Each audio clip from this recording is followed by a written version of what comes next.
The Boy at the Back of the Class, Chapter 4. What Mr. Brown and Mrs. Grimsby said. My dad used to say that if you really, really want something, you have to keep trying for it. And since he always used to say that he had everything he could ever want, I guess he must have known all about trying for things. I knew that I wanted to be friends with Emmett. I didn't really know why. I just did. I gave up trying to speak to him during the day because of all the seclusion he needed. But I figured after school was okay because Mrs. Can had smiled at me and winked that first time. So every day for 2 whole weeks, I waited by the school gates at dismissal. As soon as the new boy and Mrs. Can came out to meet the women in the red scarf, I would run over and give the new boy a lemon candy and sometimes a whole chocolate bar. But no matter how many candies I gave him or how much Mrs. Can encouraged him to talk to me, the new boy never said a word and he never ever smiled back. Not even when I gave him a whole packet of chocolate frogs, which are my favorite. He just quietly took the candy and staring at the ground went and stood behind the women in the red scarf as if he needed to hide from me. Maybe he doesn't like candy, said Michael on the Friday of second week. Don't be silly, said Josie, chewing on her hair. Everyone likes candy. Maybe he's allergic, said Tom. I'd never heard of anyone being allergic to chocolate and candies before. But then again, I was allergic to dogs when no one else was. So maybe he was right. After that, I decided to give the new boy my lunch fruit instead. He was still going to his seclusion every lunchtime, so on the Monday of the third week of trying to be his friend, I took the biggest orange I could find from the cafeteria and waited by the gates. I was extra excited because I had drawn a smiley face on the skin and Tom had given me a sticker of dinosaur to stick on it. So those were two things that made the orange extra special. Tom loves collecting stickers. He has books and books of them at home. And whenever he gets a new one he likes, he always brings it in to show us. I have never seen him give a sticker away to someone he doesn't know very well. So I hope the new boy would like it and know how special it was.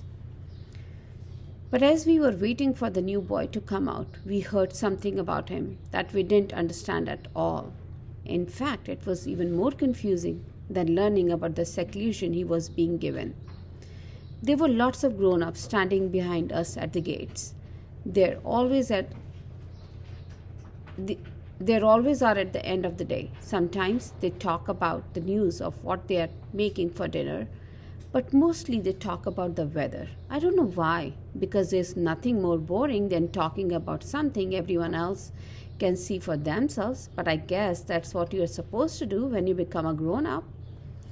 Usually, we don't listen because we have more interesting things to talk about, like what we are going to watch as soon as we get home and who our favorite Olympic athlete or soccer player is. But this afternoon, just after someone had how sunny it was and wasn't it lovely and how they hoped it would be sunny again tomorrow, someone else said, have you heard about the new refugee kids that's joined the school? He has been put in Mrs. Can's class. They can't find an assistant that speaks his language. Poor little blighter. Josie and Michael and Tom all looked over at me and I looked back at them and then we stood very still together. I knew we were all thinking the exact same thing because our faces frowned at the exact same time. We were wondering what a refugee kid was doing in our class. Then the lady who had talked about the sun said, it will cause trouble, you mark my words. They are only coming over to take our jobs. Carefully, so that no one else would see us, we all looked over our shoulders and saw that it was Mr. Brown and Mrs. Grimsby who were talking. Mr. Brown shrugged and then said, if he's from that awful war on the news, I feel sorry for the kid. Can't blame them for wanting to get out of the death trap. Said Mrs. Grimsby. Trouble, the whole lot of them wouldn't trust one as far as I could throw them. Just you wait and see, it's our kids who will suffer, just because these ones are coming over to do whatever they like. I could tell that Mr. Brown didn't like what she was saying because he frowned and shook his head and then took a step to the side.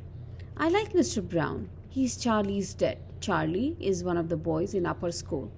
Everyone knows how Everyone knows who he is because he always steals at least 3 puddings from the pudding tray every lunchtime, so there's never enough to go around.